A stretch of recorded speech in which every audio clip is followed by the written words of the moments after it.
Okay, that's amazing and unbelievable. Those are people entering, and I don't know how to do that part, so I'm just gonna leave that. I have chai tea going up my armpit, up and around from the, thank you, from the chai tea I spilled in the car on myself. And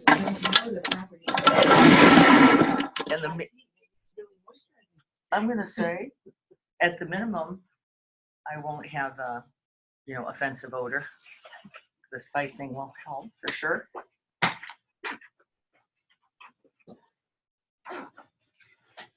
Okay, this is gonna be a little fun. But I like fun. Adventure, right? Adventure, how to do this.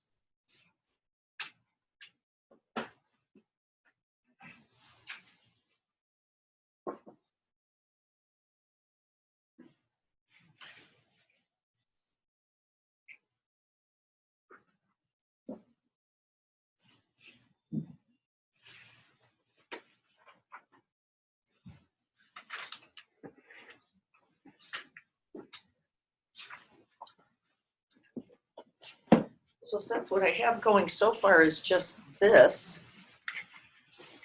And I think I handily forgot my phone. Oh. Which I just realized. Did you bring your phone?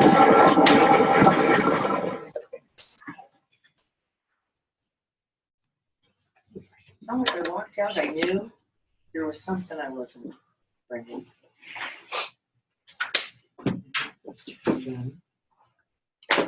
But I did remember the keto dessert. So priorities, right? Forget the phone. I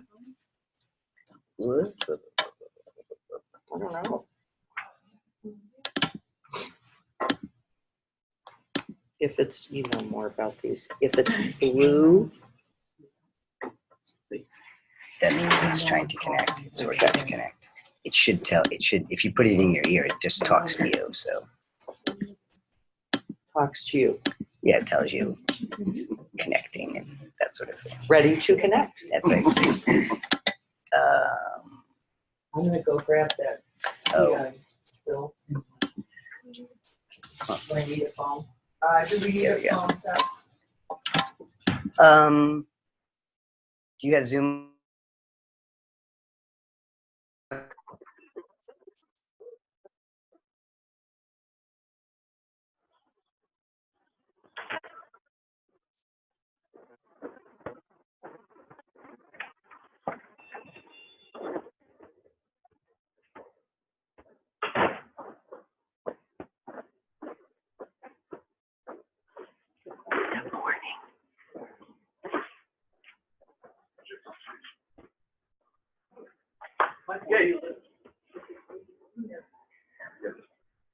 Does everyone have a form with the current chant on it? Yeah. Do we have enough? Or do we need some more? The other chant sheets. There's plenty. Thank you. Okay, good news. Did we want to try to do this, or are we gonna?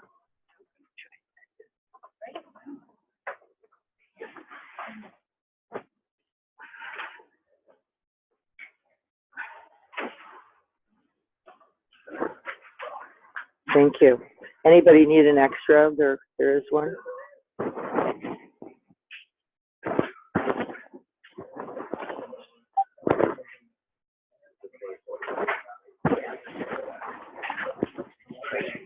Extra, thank you.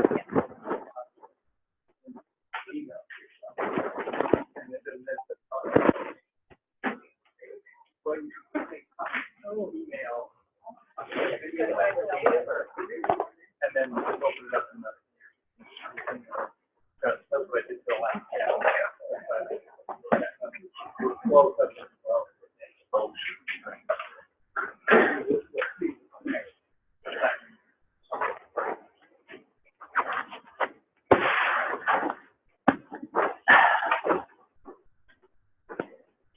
book, for anyone who hasn't seen it, Awakening Joy, Amazon, Barnes & Noble. I will always try now to include a few quotes. Did anybody look at the notes from week 2? There were several quotes there, and I actually asked you to look at one, see what might resonate, what feels most true, most relevant for you. I know it's hard to remember, but every week I'll try to pick maybe a statement from each page that I think reflects the work we're doing.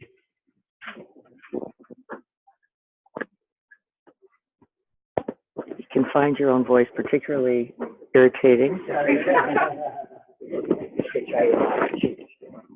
Not that. Okay, I'm talking, but I can't hear anything, so I don't even know. Do you think these are on? Yeah, because I tried to. So it's on. I can't tell. Did and that was on. That's why you were hearing yourself. Oh, good. Let's not do that.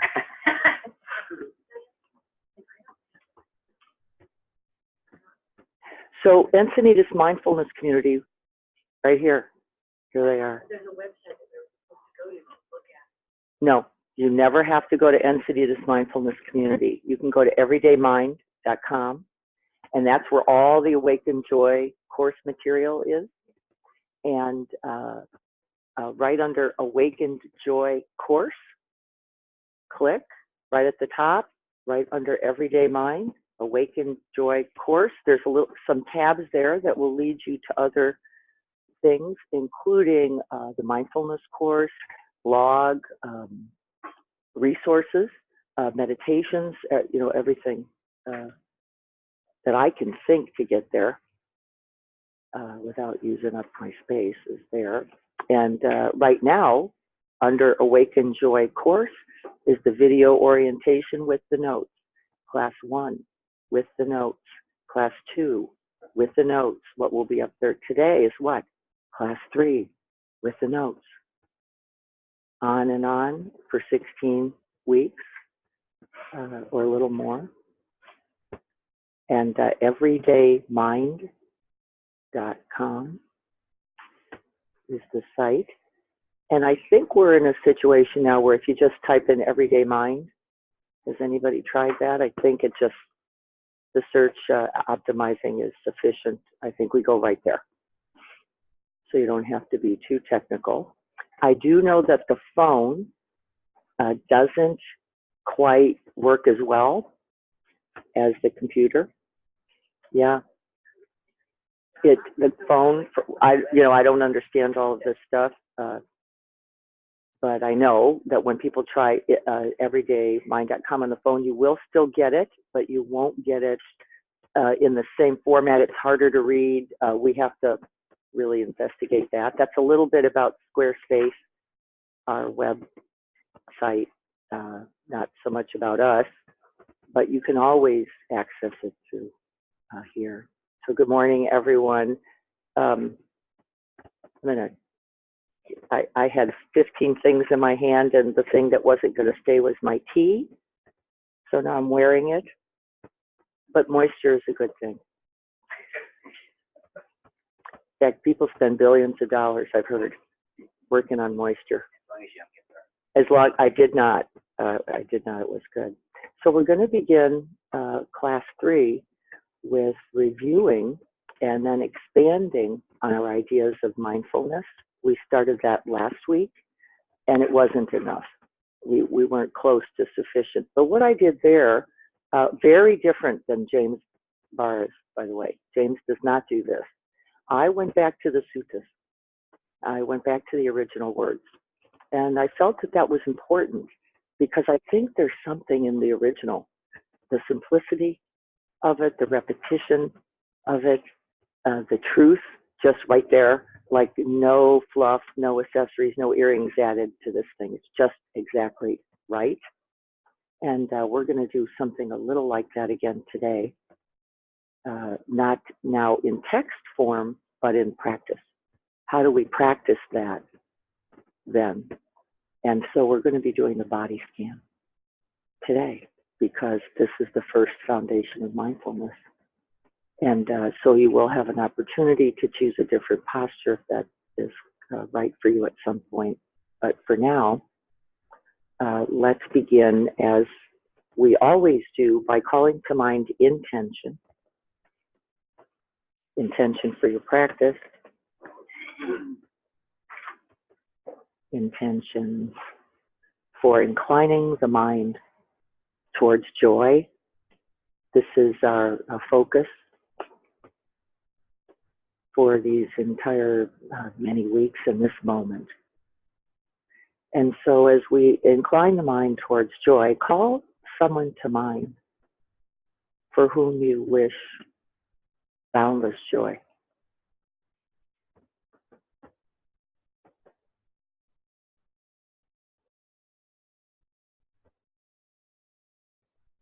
A friend, a neighbor, and a pet, an animal, someone who is ill, someone who is lonely, someone who is fearful.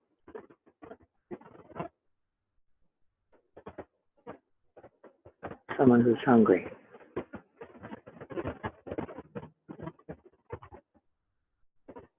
And then we're going to dedicate this entire practice this day to them.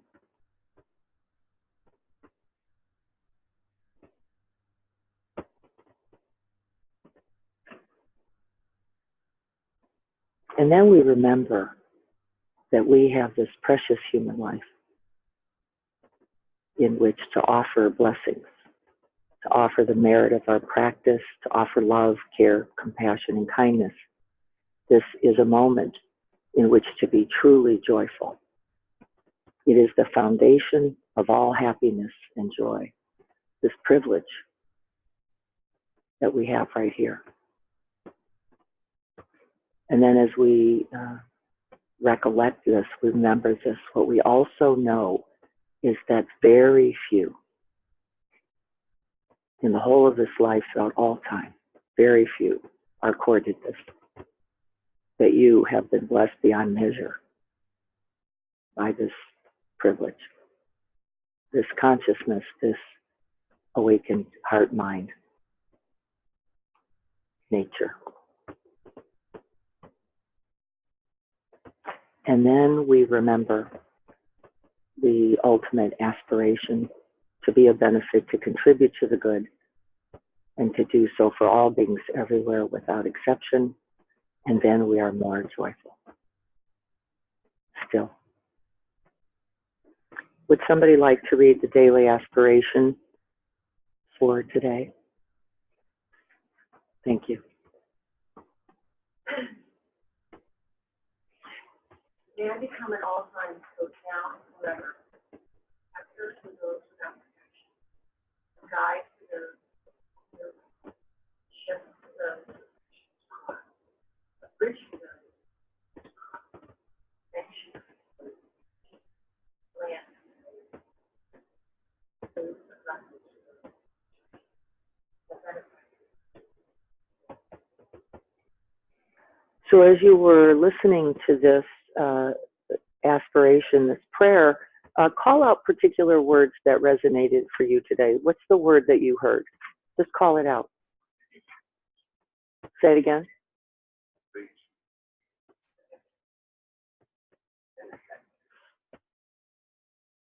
Refuge.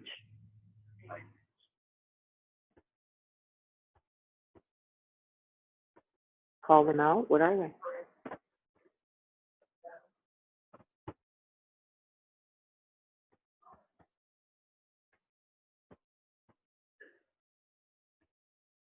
Hold that phrase. That phrase is here for you. That word is here for you in a way that is not by accident. Hear it, hold it, whatever that word or phrase was. we'll use it later. We're going to recite our chant now. So the chant for those at home was sent in the orientation notes as well as in the class 1 notes. I'll put them back up today just so you have access to them. Finding the breath in the body.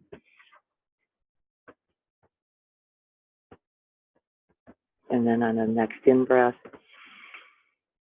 may I be conscious, calm, contented, caring, and compassionate. May I accept all that is arising this present moment. May I honor life and be a contribution. May I live in joy, love, and peace. May you be conscious, calm, contented, caring, and compassionate. May you accept all that is arising this present moment. May you honor life and be a contribution. May you live in joy, love, and peace. May we all be conscious, calm, contented, caring, and compassionate. May we all accept all that is arising this present moment. May we all honor life and be a contribution. May all beings live in joy, love, and peace. Let's set it aside. So now we're going to move into the compassionate body scan. And the compassionate body scan is a body scan. Body scan is a progressive contact with different parts of the body. You're just going to be asked to place your attention there and then notice whatever you notice. It is not to make that body part a particular way. It's not to change things as they are. It's really to first be mindful of how the body is in this part of the body right now, right? So be watchful of this idea, well, I don't like the way that feels. I want it to feel another way. This is not the practice. This is just preference or wishing happening. Mindfulness really turns towards the object, places full attention on the object, and holds attention to see how things are. Right? This is it. What you do then will ultimately be a discernment, come out of the wisdom factor, out of the awakened heart factor of kindness, right? This is the work. And we don't decide that for you. We trust your awakened heart mind to know, what do I do other than drop in? See if you can stay for a couple breaths, because what you're going to notice is what the Buddha himself said is the ever-changing reality of life happening right there in the toes, right there in the ankle, right there in the knee, right? And you're just to know it, arising and passing, arising and passing. This is the work. Is there anybody who would prefer to lie down? Those at home and those on the tape, you can choose to lie for a body scan practice. A lot of people like to lie and then put their feet up on the chair. Is there anybody who feels like they need that for this practice? Good. So finding a comfortable posture.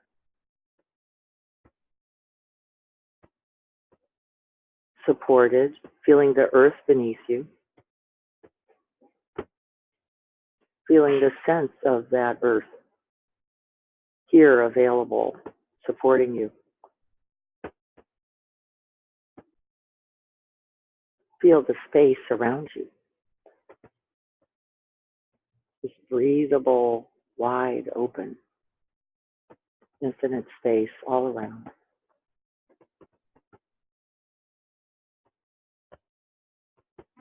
Feel the infinite sky above you, like your own heart-mind nature.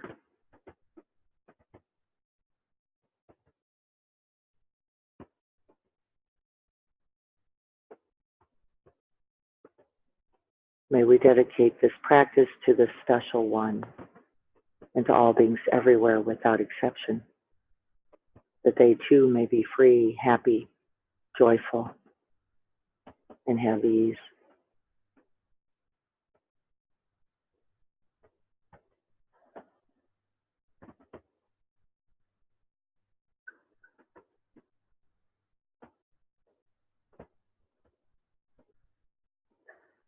feeling the silence, the space, the stillness around and within.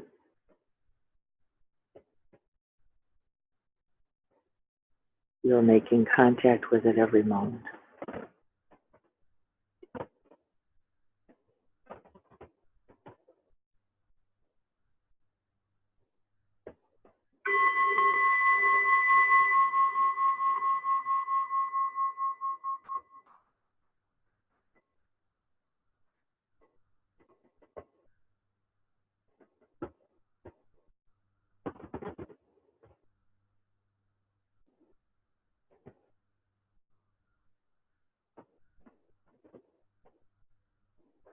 And we train thus,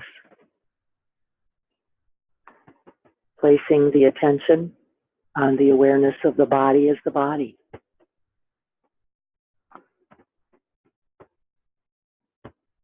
We're just going to directly turn the attention, seeing if we can leave all judgment, all criticism, all preferencing and bias aside. Just making contact with this whole envelope of skin we call the body.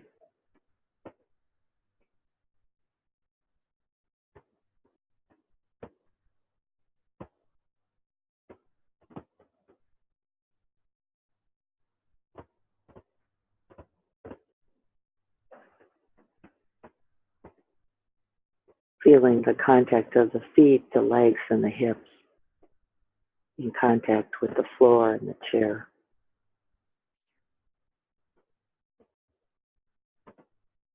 Soft or hard, cool or warm.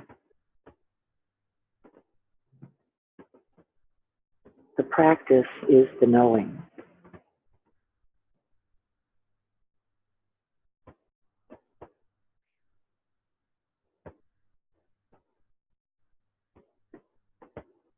And as we feel into the weight of the body, which has taken its seat, we begin to notice a slight uplift, a rising up, a filling, and expanding.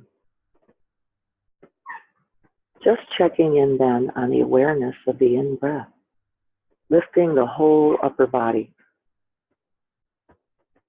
breath by breath.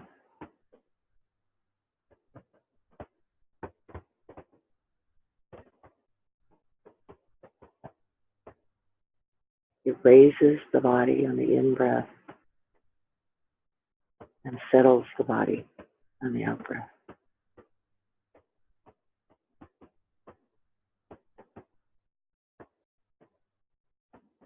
And rather than zooming in on the breath, we're just going to feel the sense of this body filling, opening, expanding, and rising.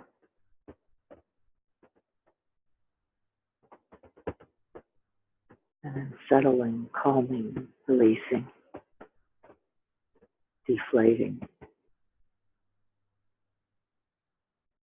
Knowing this whole body breathing.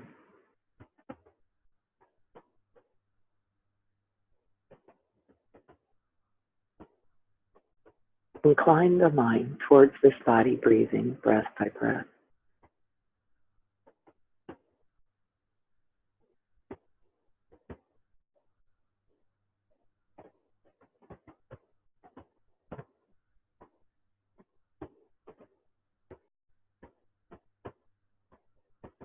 No special breath. We don't manage the breath. We don't articulate the breath. We don't fabricate the breath. We simply breathe into the whole body, knowing that we're breathing.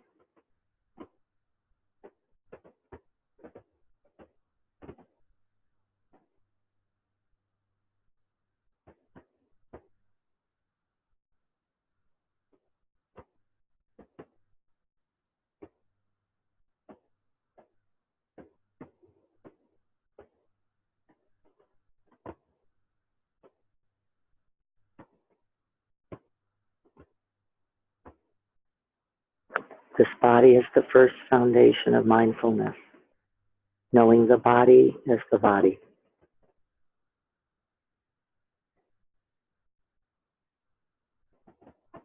and then turning towards the breath, knowing the whole body breath is the whole body breath.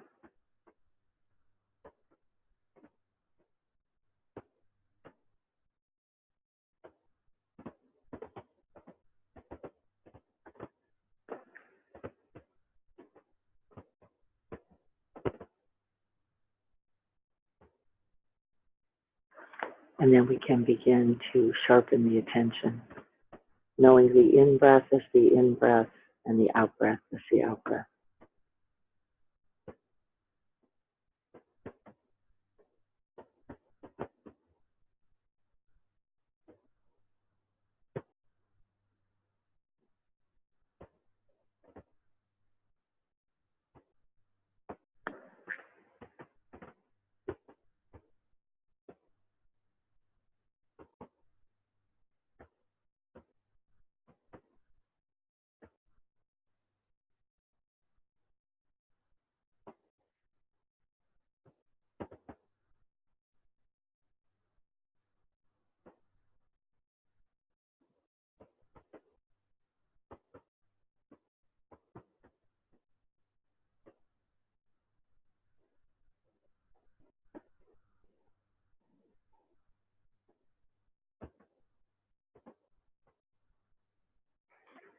Noticing the nature of the habit mind that moves from the breath into other interesting, entertaining, worrying, judging objects, and just noticing that and inclining the mind once again.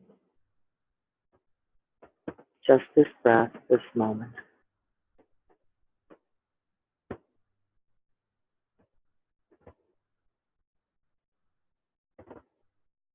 Leave the story about the mind aside.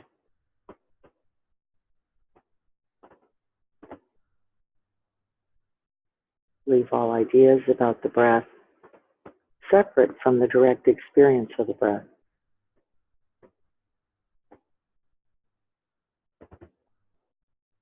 Just abiding the breath, breath by breath.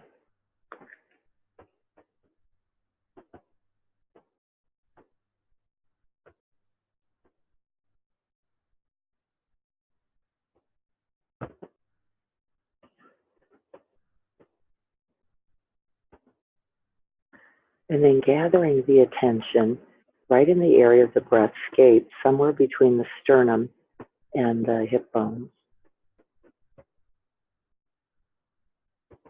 Find where the breath feels most vivid, most alive, most present for you.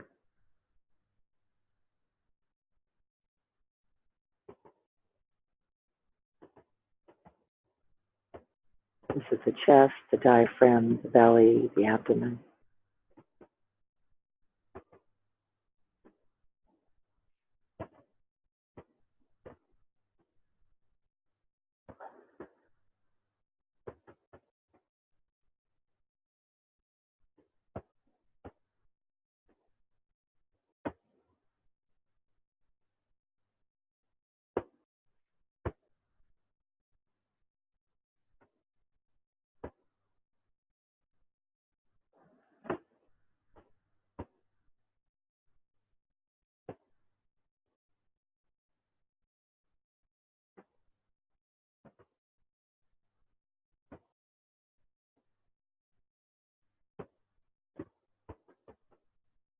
And then as we notice the in-breath as the in-breath and the out-breath as the out-breath, we can open to include joy.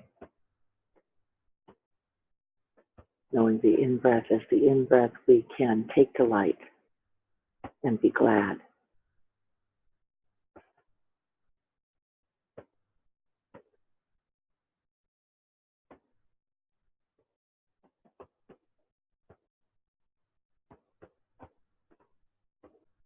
Joyful in the knowing.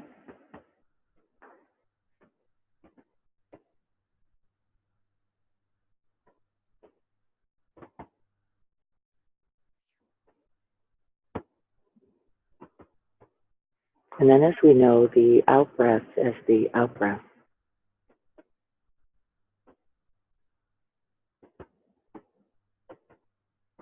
we can take delight and be glad.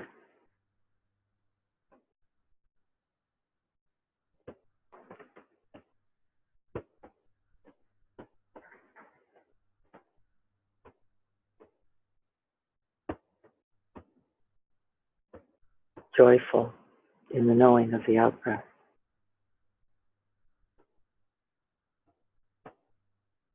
Joyful on the in-breath. Joyful on the out-breath.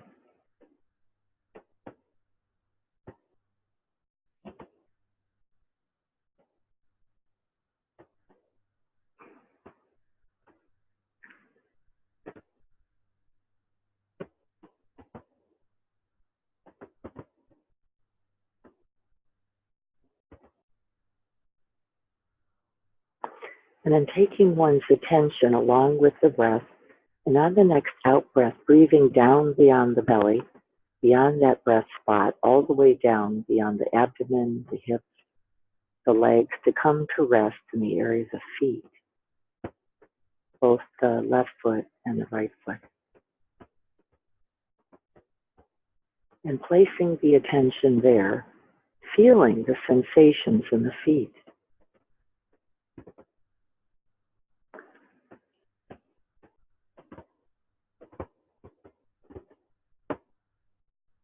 Breathing down into the feet, feeling the surface of the feet, the sock, the floor, the shoe, the torque of the foot, the skin layer.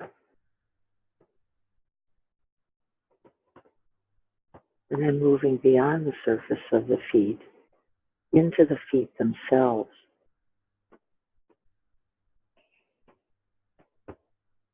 Areas of bone, ligament, tendon, and muscle.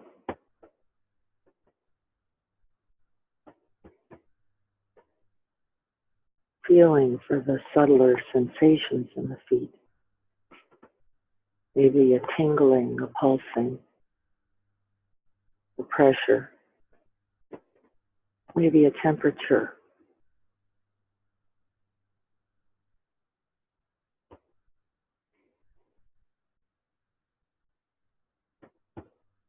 Knowing the feet as the feet.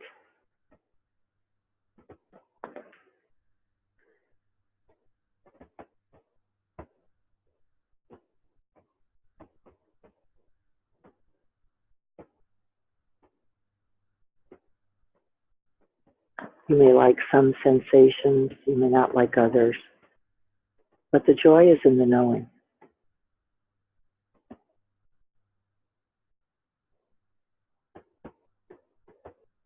And as we breathe into the feet, knowing the feet as the feet, we can wish these feet well.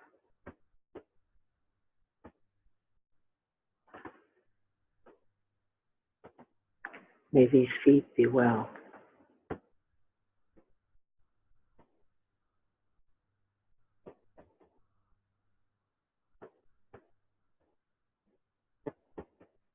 And as we offer this blessing, we can take delight and be glad, knowing the joy of the feet.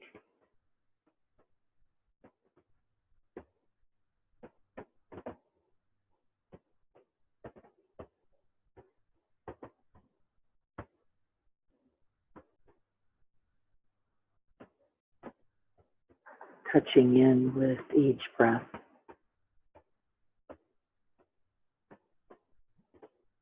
Mindful, joyful, present.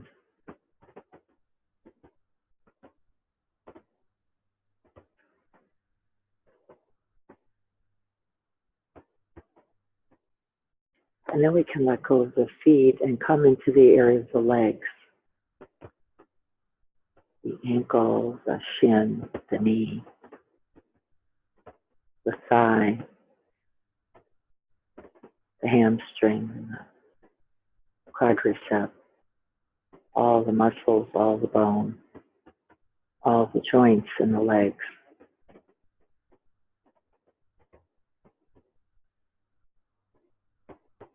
We can scan with the breath this area of the body.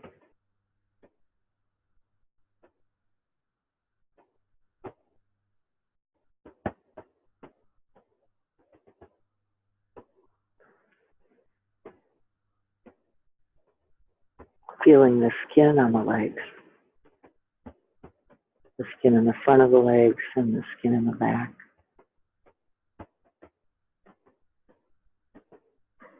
The skin on the inside and the outside.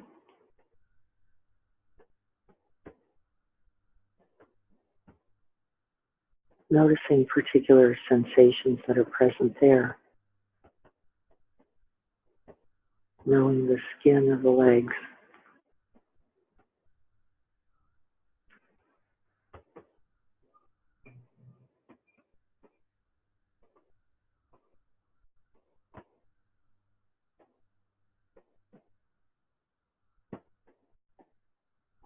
And then we can move into the legs themselves, feeling particular subtle sensations. Twitching, burning, energy, vibration, pulsing, tingling.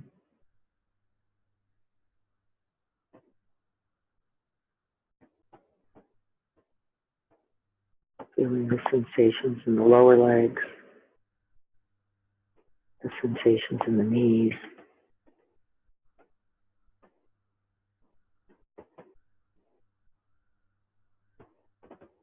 the sensations in the upper legs.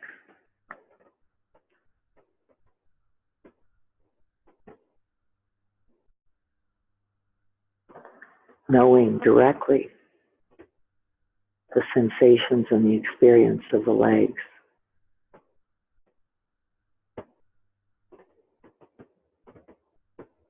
And as we know the legs as the legs, we can take delight and be glad.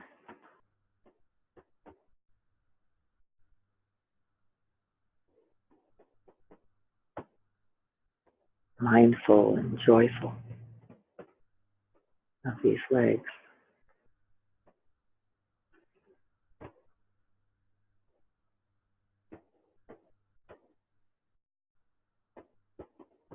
And as we know the legs as the legs, we can offer the blessing. May these legs be well.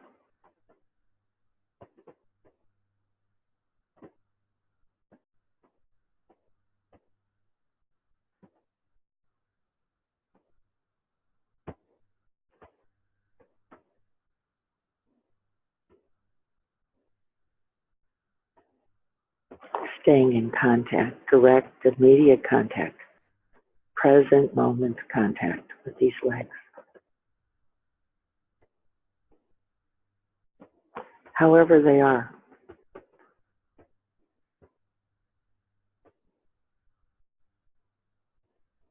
And in knowing the legs as the legs, we can be joyful.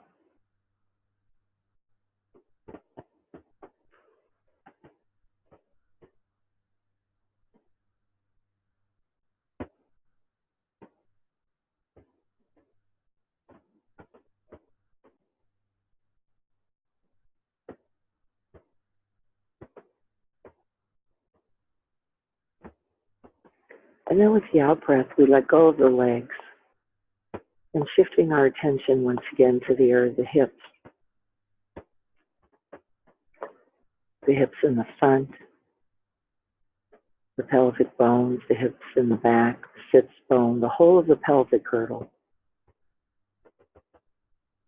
Feeling around the hips, touching into the skin surface of the hips, the weight of the body resting in the hips.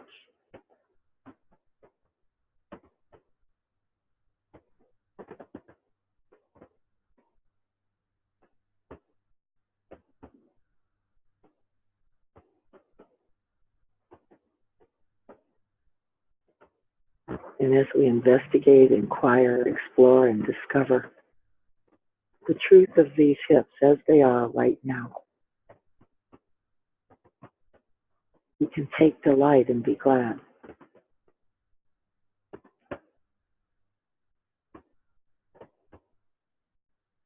like this.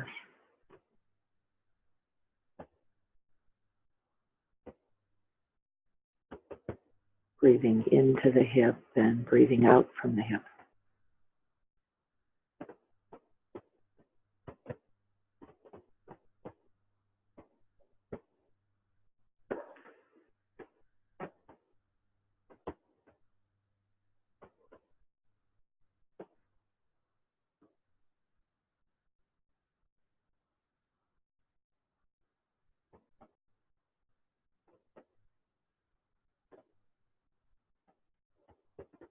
And gathering one's attention in the area of the hips, we can cultivate our own awakened, kind, and compassionate heart by offering the hips a blessing. May these hips be well.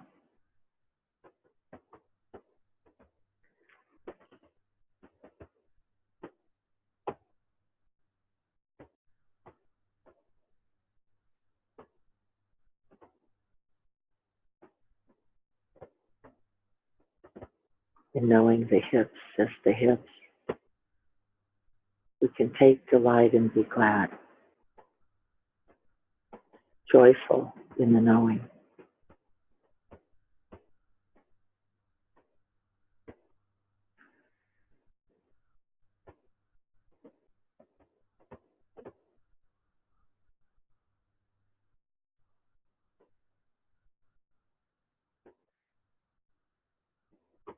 And as we release the whole lower part of the body on the out breath, letting it go, we can then come to place the attention in the area of the back.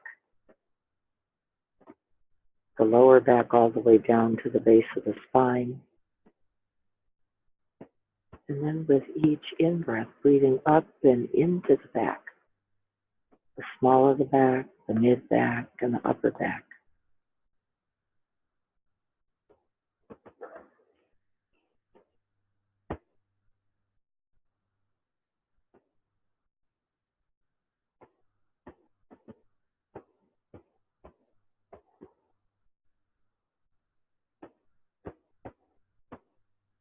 Breathing into the whole of the back.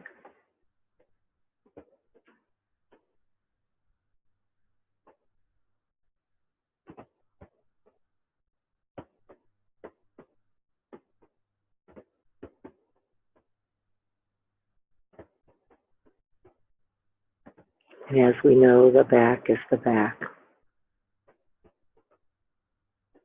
We can be joyful. Take delight and be glad for all of the blessings of this back.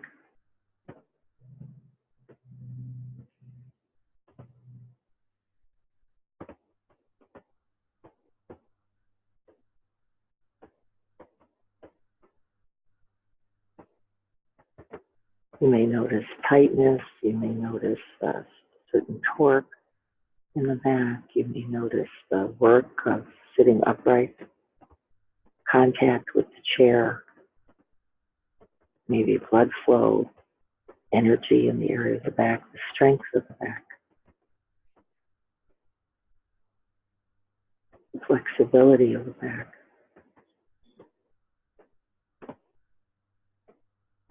And then receiving all these blessings from the back, we can also offer them. May this back be well.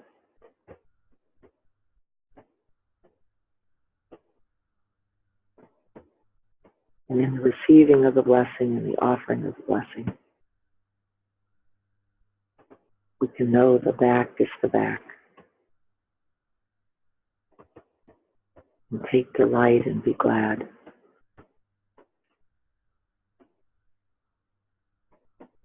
Joyful for this back.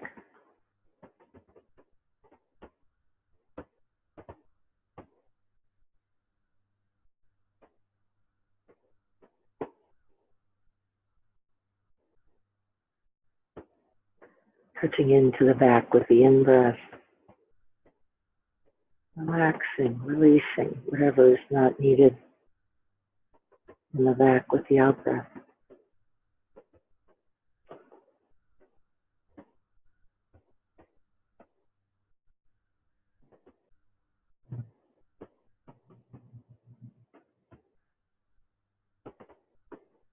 And then we can let go of the back, shifting our attention with intention once again to the area of the arms.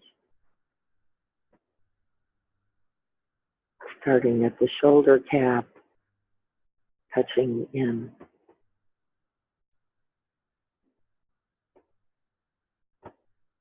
And into the upper arm.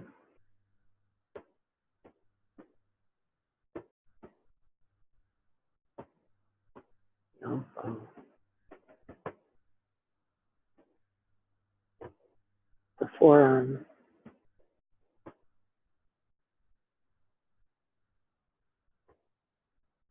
Wrists. And hands.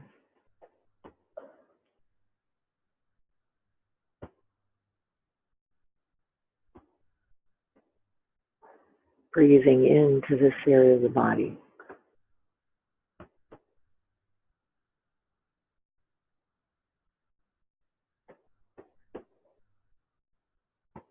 Making real and direct contact with these arms as they are, like this.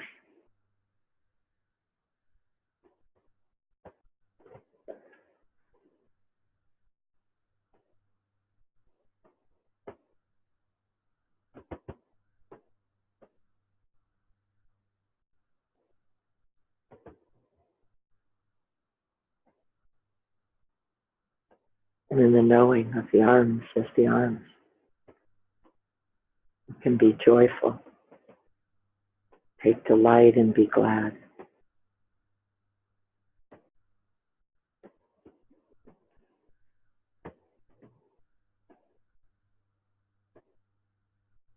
Receiving the infinite blessings of these arms, we can also offer the blessing.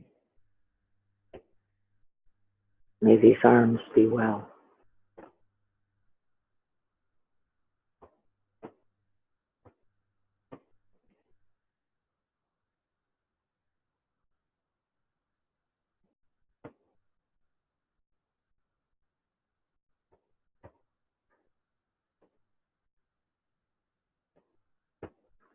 Joyful in the knowing of the arms as the arms.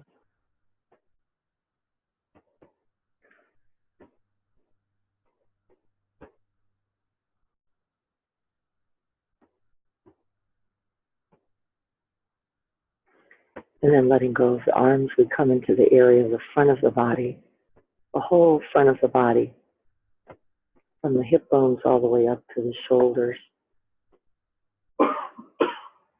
Feeling into the softness, the vulnerability, the resiliency of this part of the body.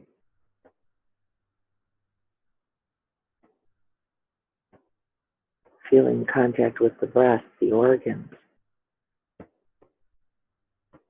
the digestive system, the respiratory system, purifying systems all happening within. Breathing into the front of the body, knowing this body is the body.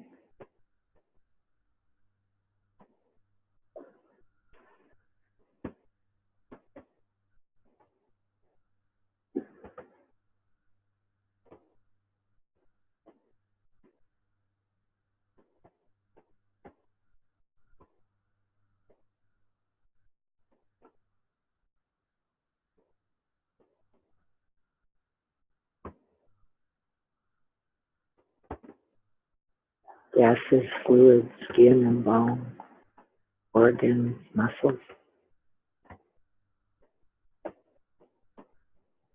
arteries and veins.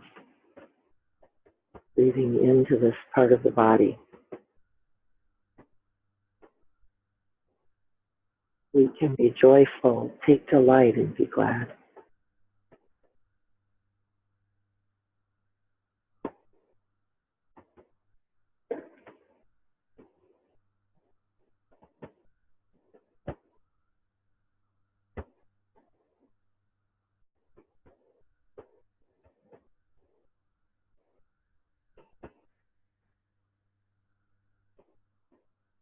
and offering a blessing to this part of the body. May this body and all its organs be well.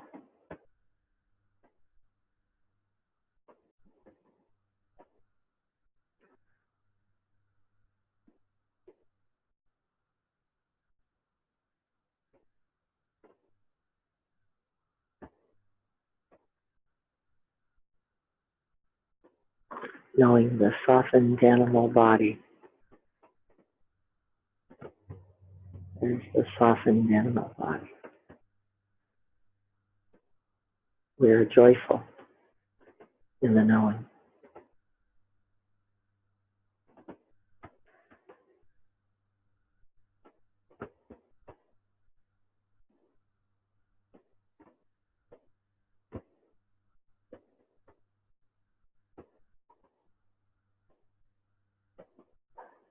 And then moving up for a moment into the neck,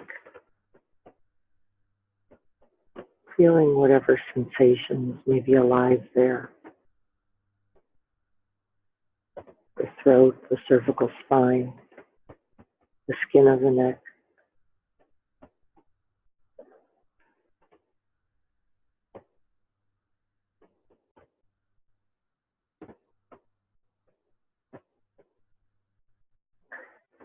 Breathing into this area of the body, knowing the neck is the neck.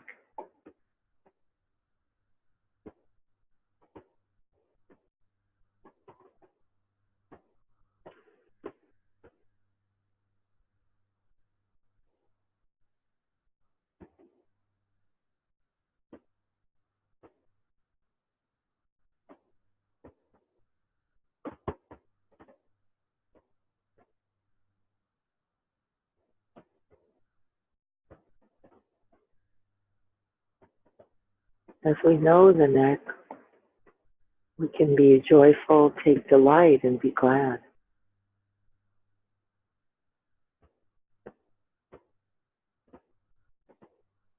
We can offer blessings to the neck. May this neck be well.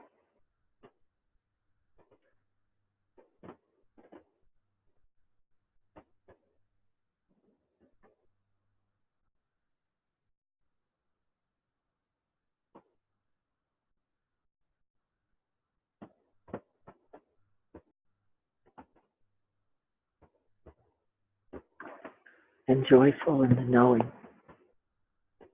The neck is the neck.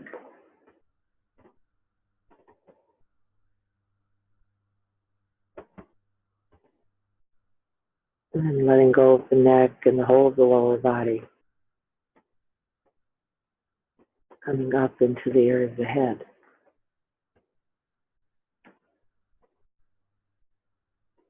Feeling around the head. The top of the head, the side of the head. The back of the head, the skull, and the front of the head. The face.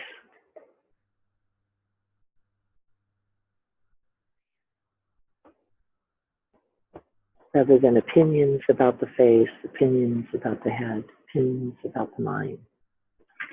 You can simply know sensation is sensation in the area of the head.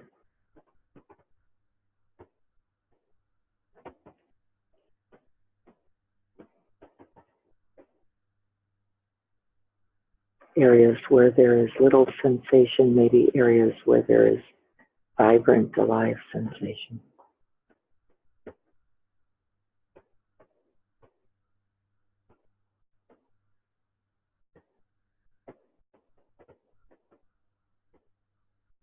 Making contact with the back of the head, the top of the head, the skull. You can sort of know its density.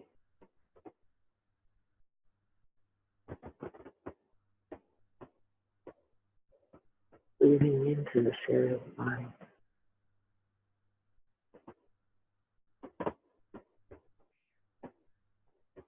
And in the knowing, we can smile, take delight,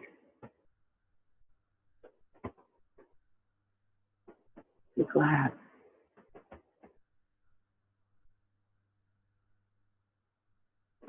Wish this back of the head well. May the skull that protects me be well.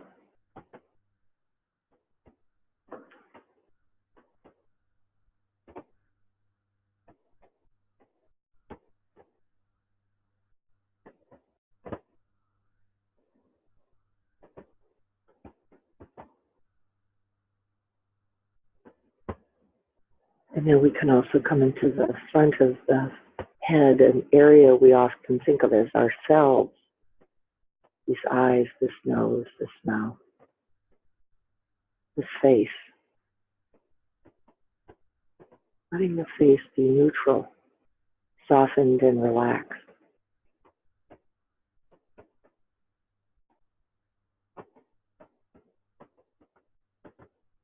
Knowing the face is the face.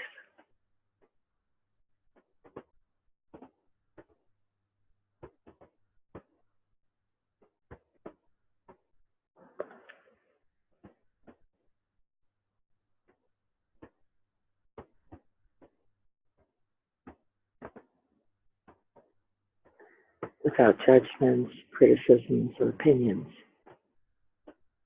Just placing the attention in the face, seeing what sensations may or may not be there. The torque of the mouth,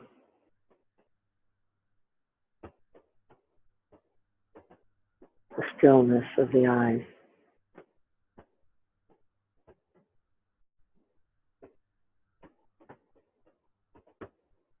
relaxed cheeks and slackened jaw. May this face be well.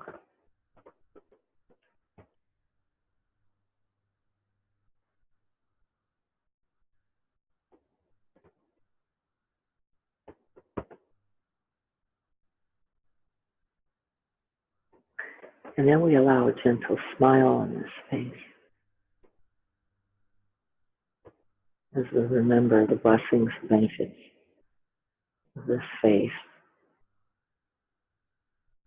And as we smile, we take delight and are glad, knowing the face is the face.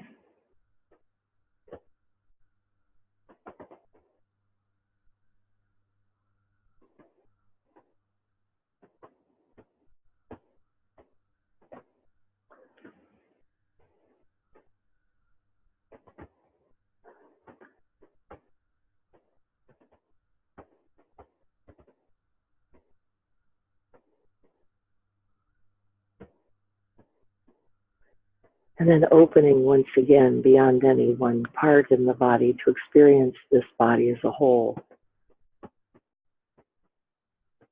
Opening to include the face, the back of the head, the neck, the arms, the back, front of the body, the hips, the legs, the feet.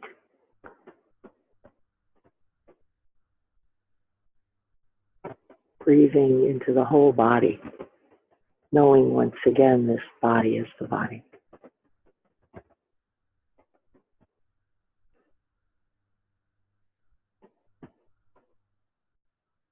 Smiling at the whole of the body.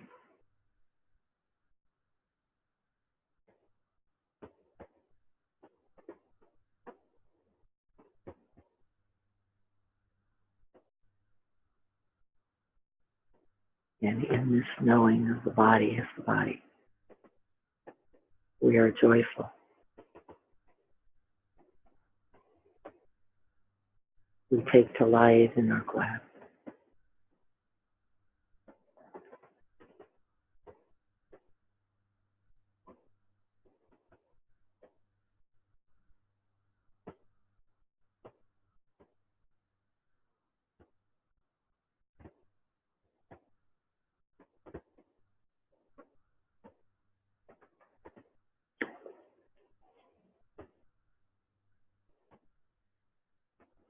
May the whole of this body be blessed.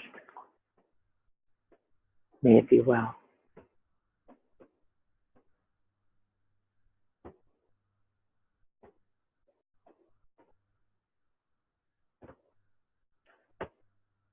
And in this we are joyful. take delight and are glad.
Any questions about the body scan?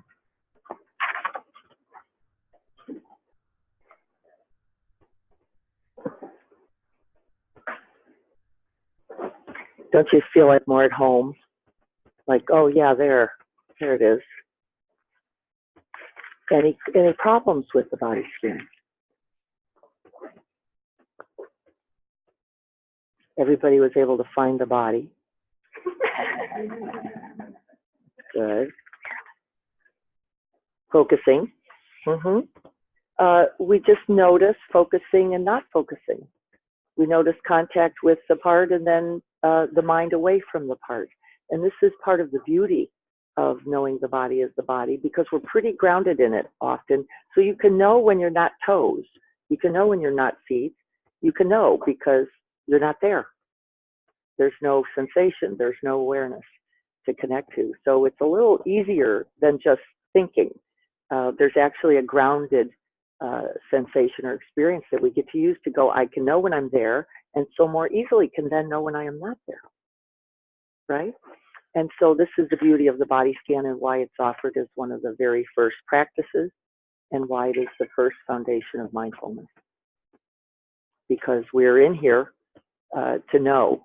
So you can know when you're feeling the legs and you can know when you're not, can't you?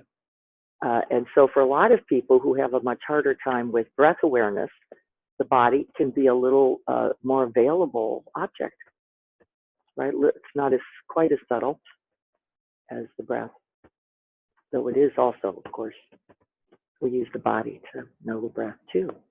So yeah, but noticing there and not there, the whole of that is mindfulness happening. So when you know the body is the body, this is mindful. And when you know not body is not body, this is mindful. Isn't it? Not here. Oh, somewhere over there. This is beautiful. And we celebrate that rather than condemn, judge, or believe that we're getting it wrong. We're actually getting it right. Would you say that if you're numbness, I know you feel presence and energy, but something starts to come down, would be energy leaving or just stillness? I would say I couldn't know what the need of your body is. I would know numbness as numbness. And stay interested or curious and opening to that. And from the very staying, from the very inquiry, from the very investigation and curiosity, you could come to see what else is true. Is that energy? Is that lack of energy? Is something too tight? Something, right? Who would say what would be true, Margie, for you? Right? Numbness for me is often just my body, some kind of contractedness, an impingement of some kind of a squeeze happening in the body. But I wouldn't say that that's always true. So what? Know your body is your body and stay in it because it has so much to tell us. I know energy workers who really do incredible stuff with that. I trust you to stay, and in the staying know what else we need to know. What else about the body scan? It will be your practice this week. Good news, bad news, who knows? I enjoy it as sort of a third meditation of the day when I'm going to bed. Or if I wake up in the middle of the night and I can't get myself to relax, I just turn on your body Yeah. scan and just shoot. Yeah. Yeah. Yeah. It's progressive capacity, can settle the mind. Anybody notice that? You can so settle the mind that there can actually be a kind of a, if you can't raise up the attentiveness for the part, you can feel a kind of, lull right into the body and then right into calming, the tranquilizing of the body, and then right to sleep. So we use the body scan in sleep clinics for this reason. Calming, knowing the body as the body by itself has a calming and then a tranquilizing effect that will actually contribute to a more restorative and restful sleep, as well as more wakeful presence in the day. I use it, before training sessions sometimes when my class is all, they're all wild and crazy, and I want to calm them, but I don't want to put them to sleep. So I'll do 5 or 10 minutes of them so that they can get into their body and then do their exercise. Yeah. And listen to me. Yeah, pay attention. Pay attention. Does doing the body scan at least a couple times this week seem doable? Workable for everyone? Is there anybody who's like, I just can't stand being in this body, I got to get another one? Yeah, sometimes it feels like that. Actually, there's no body better than yours, even when you're pretty sure you traded in. It's not true. So we're going to check in for a moment. I just have a few questions for you. One of the questions, which is, are you noticing the ability to get to the nourishing list?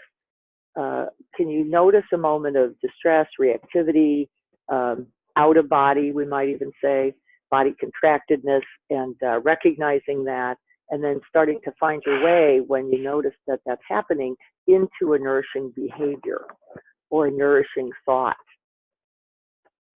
Anybody find their way to those? We're going to keep inviting that, remember, rather than stay caught in the reactive mind, the mind that's going, not this, not me, not now, not like that, that we, in the recognition, can invite our mindfulness required. The recognition is first, and then with recognition, invite something nourishing. Anybody notice that? We're going to keep working on that. That is a critical part of the practice.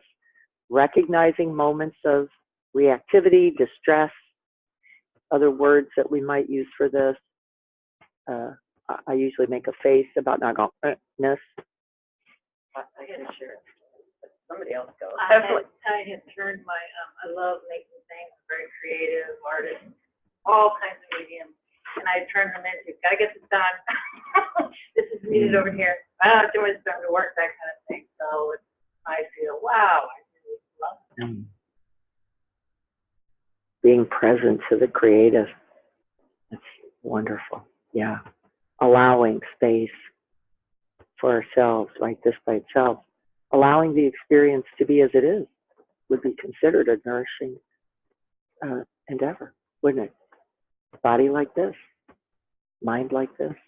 And then the offering, we notice from a moment of mindfulness, will naturally arise this ever available self-regulating capacity. Happens on its own, like just knowing too tight, the body will loosen itself as best it can when we know. And so we're going to stay present to the body the whole of this week. And we're going to see if we can't keep inviting these nourishing activities. And I want to include joyful thought, spacious thought, kind thoughts, compassionate thoughts as a part of those nourishing activities. Sometimes they're the most important, aren't they? Whatever you do next, we kind of let that happen. But the first really is to incline the mind towards kindness, towards care, towards compassion or joy. And then what I promise, whatever you do will be perfect from there. But the inclination of the mind, this is where our mindfulness becomes so critical to awakening joy. If we aren't recognizing that we're dysregulated, if we aren't recognizing imbalance, if we don't wake up to reactivity, which is always the brainstem's fear-based capacity, the tightening up, we can't actually self-regulate. We can't correct. And we will do so, actually, this beautiful body will do so naturally when it's aware, when it's awake. And so keep noticing. And then with that kind, compassionate, caring, present mind, I trust that what will come from that is nourishing, whatever you do. We've named some. Can anybody name some of the things they're doing? We had a whole group go dance on Sunday. My feet hurt joyfully. My knees hurt joyfully. I had to take ibuprofen for that fabulous event. We danced for hours. I haven't done that in a long time. It was absolutely spectacular. And it was really about this moment of being joyful in the body without a lot of consciousness, too much of this, not enough of that, what's going on over here. And it was like, nope, you get up and you move. And then also the beauty of the community, the kind of sisterhood that was there, really just dancing together in that was absolutely completely joyful. Other experiences of cultivating joy? Yes. Yeah. I had a cousin that chose passed on. So I was going to a yoga class here as I got the news that she had flown away. So I went to my yoga class, Kundalini, with Karen. And at the end of it, there's this little thing that she has, and she plays it, "May the long-time sun shine upon you." And anyway, when I got home, I wrote a poem that came through me. And yesterday I sent the poem to Karen's husband, Mike. And it was just like, hey, just a joy, or not a joy, but just something that needed release. Yeah. And Beautiful. Yes. And I'm going to a requiem mass flying up to Port Orchard. It's next Tuesday. A huge Catholic St. Gabriel's church. Beautiful. Beautiful. I hope to have the chance to stand there and share it. That would be dramatically joyful, right? To share something of the open heart. And she was my closest cousin, by the way. Mm-hmm. We were very close in age. And we were raised, we went in gardens, kinds of. A lot of joyful memories. Yeah. You have a lot of history with her. Yeah. Beautiful. Finding extreme joy hearing the story and recognizing kind of the open heart that Dennis has to share that with us. Wow, beautiful, huh? Mm-hmm. Joyful in the grief. It's possible, actually, isn't it? Joyful in the grief. Joyful for the memory. Joyful for the love. Joyful for the connection. Even in this, we can, and are, actually, joyful. Joyful, and look at the expression that comes through it. This is one of the things we're struggling with, I'm noticing, as a community and as individuals. This idea that every moment, bar none, is a moment in which to be joyful. Because if we cannot know grief in this life, we cannot know love. Can we? We cannot. There's no such thing. So you have to give it all up. And you have to go, rather than feel, I'll just insulate, isolate, and contract. And I promise there will be no joy there. It won't come. And so we risk everything, don't we? We put it out there, just like that dancing. It doesn't matter now. I'm lucky I got a body that moves. Joyfulness. I'm lucky I've got a heart that can ache like this. Aren't we? Yeah. And we mistake joy over and over and over for what? Something we prefer, something that's pleasant. And there is pleasant in grief, by the way, because you have to remember the love to grieve. Joyful. Probably a lot of people know, but I just think this weekend that tears have cortisol in them. And so when you actually cry, it's a natural cleansing. It is. But what's interesting That's right. is other times when you're anxious, Yeah. you cry. That's right. So you don't have that available to you. That's right. I have a super quick story. I'll make it short. This weekend I was in a workshop with, I can't even think of her name, that's not. I'll think of it because she's pretty, Madeline Black. She's pretty famous in our movement community. And we were doing something that was really, should have been so easy for me. Literally stepped on an unstable surface that was about this big, high. It was a domed ball. Mm-hmm. I had the worst anxiety attacks I have had through this entire 4 years of depression, anxiety. I mean, freak out. I ended up, and thank God there was a trauma specialist in the room. I had to, like within 2 seconds, I had to get out there. I was sweating. My heart rate, I swear, was 160. Yeah. I was shaking so bad that I couldn't move. It was interesting because I was having trouble getting on this little tiny surface. Right. But in my head, rather than finding out what that was and trusting I just did it, right? And then just thankfully set off this just crazy. And the trauma specialist was great. Thank God she was there. I ended up having to leave the workshop and literally cry, meditate, Tai Chi, like anything that I could think of that I could bring to calm myself. And then I tried to go back in the room, and a friend came and said, "How you doing?" And I'm like, "I guess I'm not okay yet." Had to leave the room again. So this experience was throughout 2 days. But I was able to, the thing that was awesome is the first day I was able to calm myself enough with all the techniques and go back into the room finally. But I could only stand at the doorway. I couldn't actually get in. Then the next day when I went, I was an hour and a half late because I couldn't bring myself to go in the door. So I just called the girlfriend, sat there, meditated, blah, blah, blah. At the end of all of it, because I haven't really had a good, clear diagnosis of what's going on with me. And it's been suggested that I have PTSD from breaking my kneecap. The trauma specialist and now my psychiatrist agrees that I have sort of, the trauma specialist said that this is PTSD, this experience of that physical reaction to balance of falling.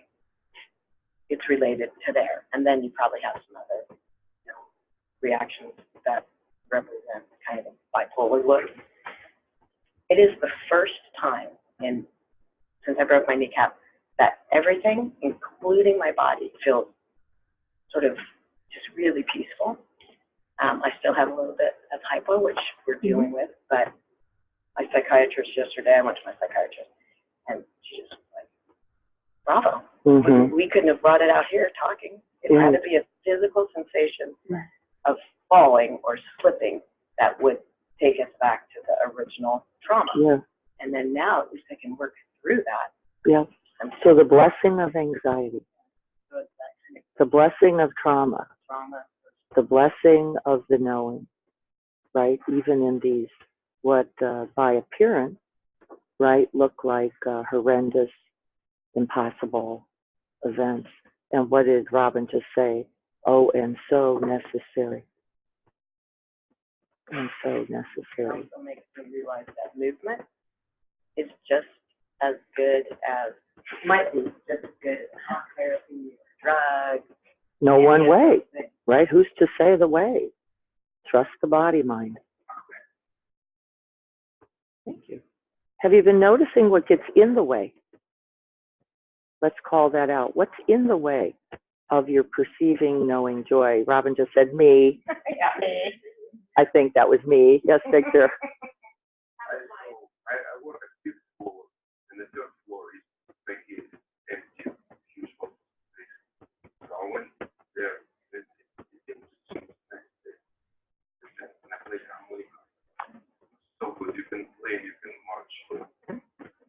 now they post it. So that's in the way. Oh, I don't know. very, that sounds lovely. Music and movement and open space. What else? What gets in the way of it? Victor just said a locked door. Locked door can slow you down briefly, right? Briefly. The stories in our head. What are they? They're all the same story, by the way. Not one of you has an original story, just so you know. You do not have a story that has not been told infinite times already. You don't own it. So don't even think my deal that you don't have one. It's all of our deal. What are they? Yeah. I'm not enough. It's not enough. You're not enough, right? Some evaluation of deficiency. Isn't that half everybody's story? Evaluation of deficiency. We point that gun where?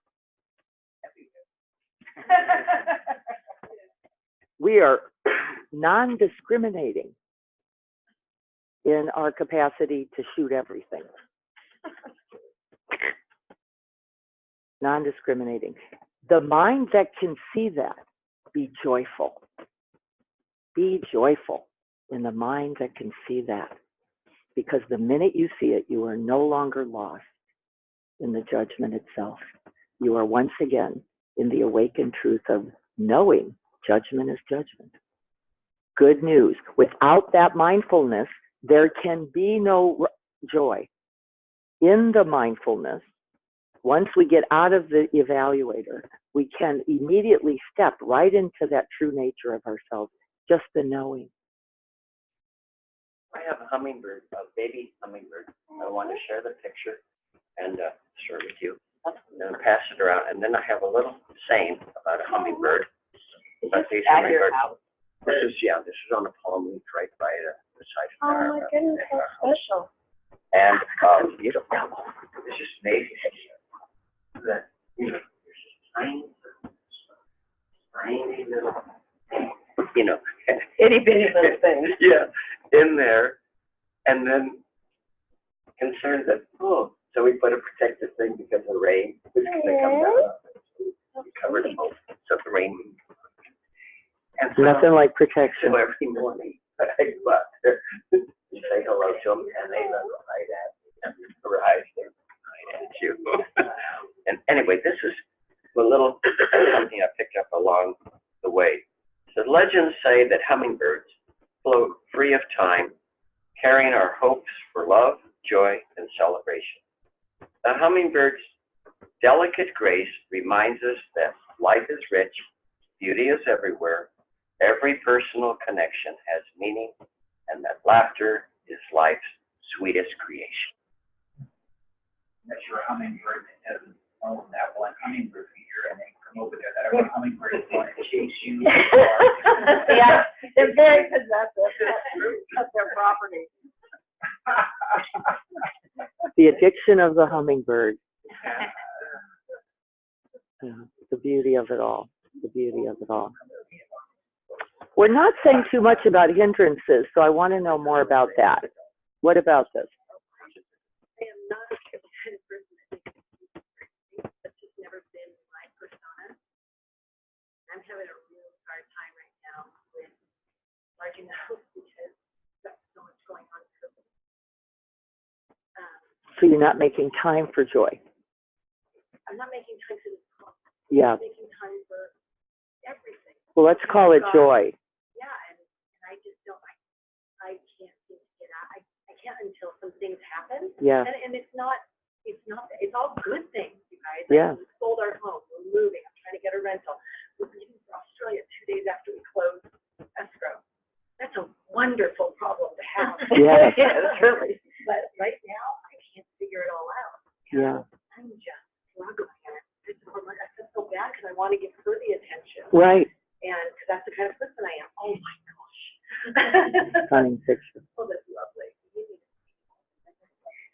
I am an I am a you need someone to come, I have a friend who's a professional organizer, and she helps me pack out. We don't want to solve something that is not yet a problem. Emotionally Yep. a lot through, Yes. and to want, I'm so bad, and realizing that I'm my own hindrance. Hmm. Well, there you go. Did we not just, yeah, we summarized that with, I am my own hindrance. I am my own hindrance. So if we are in abundant joy, maybe the only thing to do is enjoy it when it's present. I'm trying to tell myself that it's okay to let things go, Yeah, that, you know what, I'll pick this up when, yeah, I'm gonna have to miss 2 classes anyway, yeah. so I'll pick it up when I come back. So what about joy every moment? Like how to just know joy this moment? And putting everything aside that looks like work, effort, getting it right. What's the other ways we get in our way? All of that plus I'm not doing it, I can't do it, I'm not doing it perfectly. What if we were just joyful? Wouldn't that be mastering the class? Really? So if I could just drop into each moment and be joyful, I would say you're just banging it out of the park. I wouldn't be worried about my nourishing list. I wouldn't be, right? These are support practices designed for places we can anchor and go when we cannot access it, when we cannot access joy.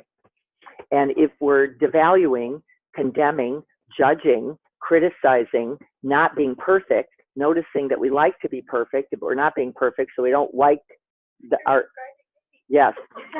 when we're not perfect, I would let go of that, wouldn't you? I'd let go of that so that you could be joyful with all of the joy that then is here. Because the practice of joy is to be done when we cannot access it. And if you have abundance of joy, then you're just resting in it. There's nothing else to do. Breathe it in. Breathe the house and the Australia and the, right? Whatever is the beauty of it that you can make contact with, do that. And then you share that with Margie. You say, I'm in a sweet spot. It's amazing. It won't stay like that because life just is in its ever-changing, because what? Our job is to know everything. Joy is the thing anyway. That's right. You can't do this with joy. Know what you know.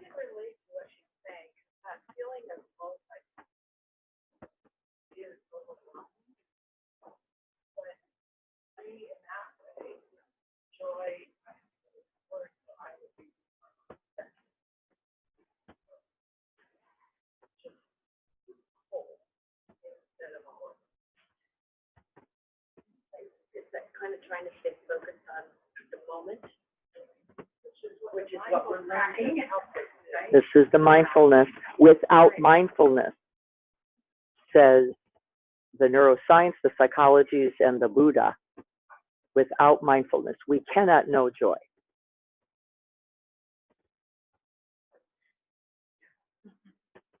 Because what would know it, folks? No, who and what would know it if you weren't mindful of it? So Rick Hansen, one of the things we're going to do this week is to soak it in, to soak in the joy. And the science says 10 to 20 something seconds required for what? The stopping, the directing one's attention, the sustaining one's attention, and breathing it in.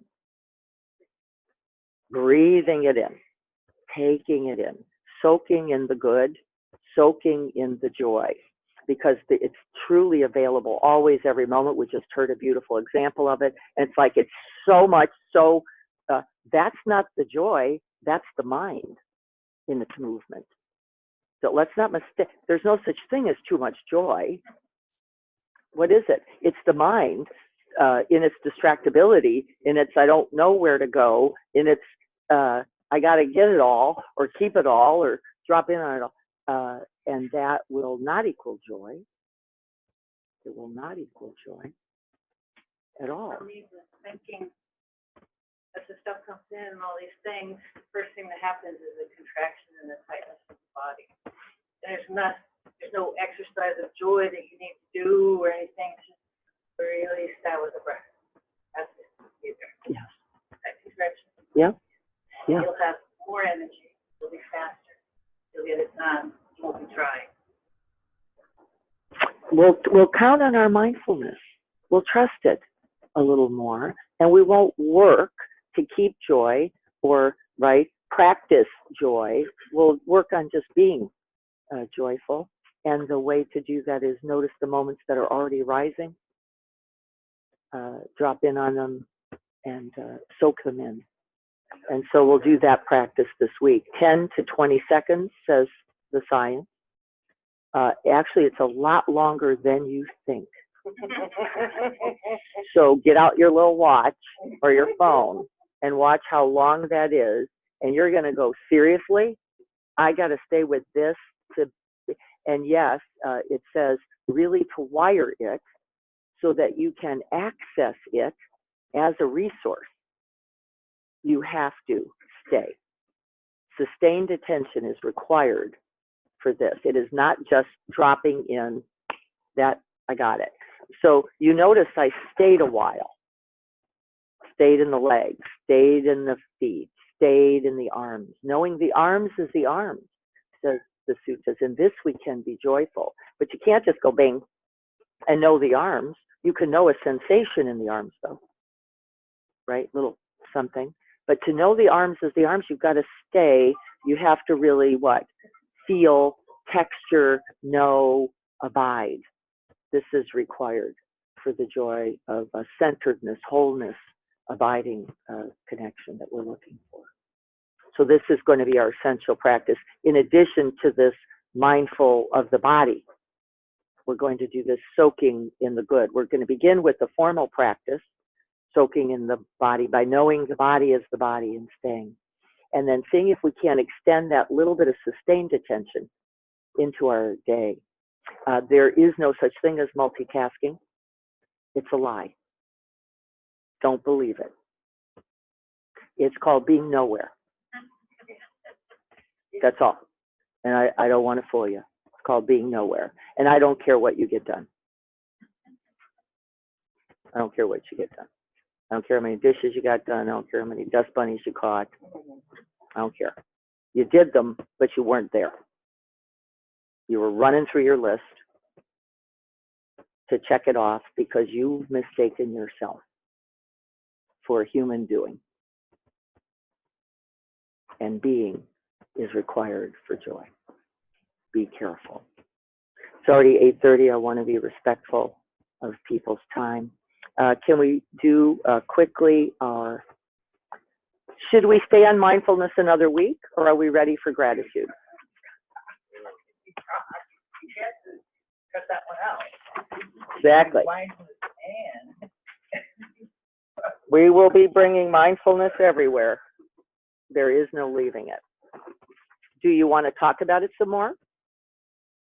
Or do you want to, because that's a shift in focus.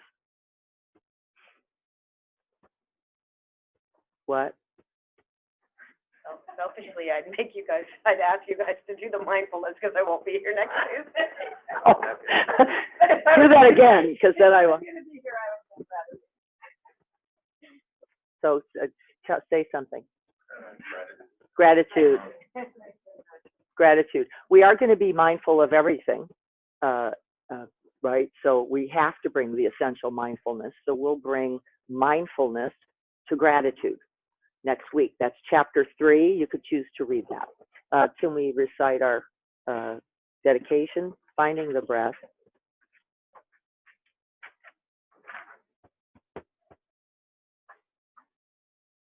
And then allowing that smile for arriving and just being here.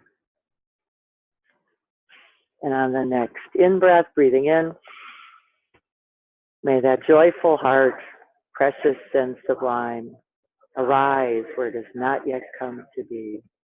and where it is arisen, may it never diminish, but grow and flourish ever more and more. May this joyful heart, precious and sublime, arise where it has not yet come to be, and where it is arisen, may it never diminish, but grow and flourish ever more and more. May this joyful heart, precious and sublime, arise where it has not yet come to be, and where it is arisen, may it never diminish, but grow and flourish ever more and more. Inclining towards this awakened heart mind, dwelling in this present moment body.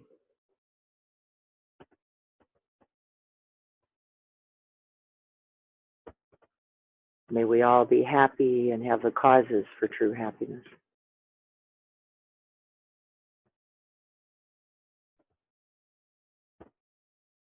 May we all be free from suffering and have its causes. May we know the joy of true ease and equanimity.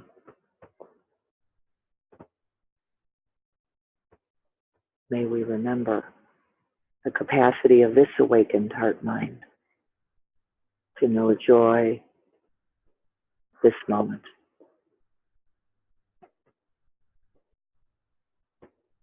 And this moment.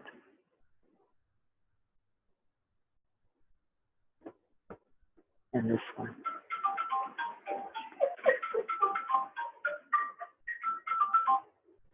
May our practice today contribute. May it benefit that special one in all beings.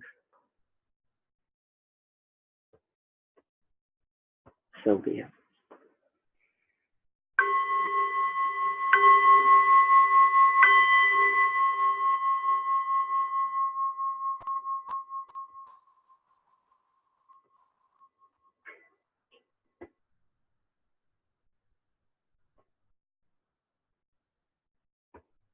May we dwell in the present moment, knowing this to be the moment to be awake, alive, and joyful.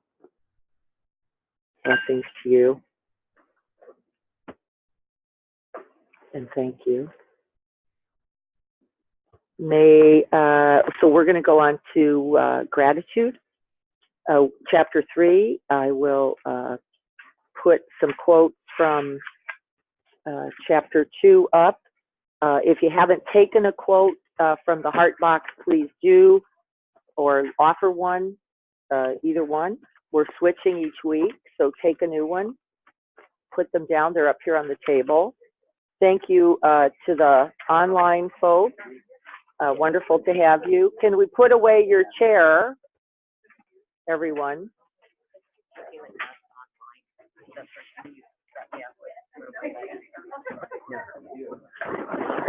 No, sorry. Say it again. Is your, I think it's Libby. Libby. Uh-huh. Is she online mostly, or did she come to class? No, she never comes. Okay, great. She works. We have communicated. Okay, good. And we're trying to figure out what the best practice is. How we work.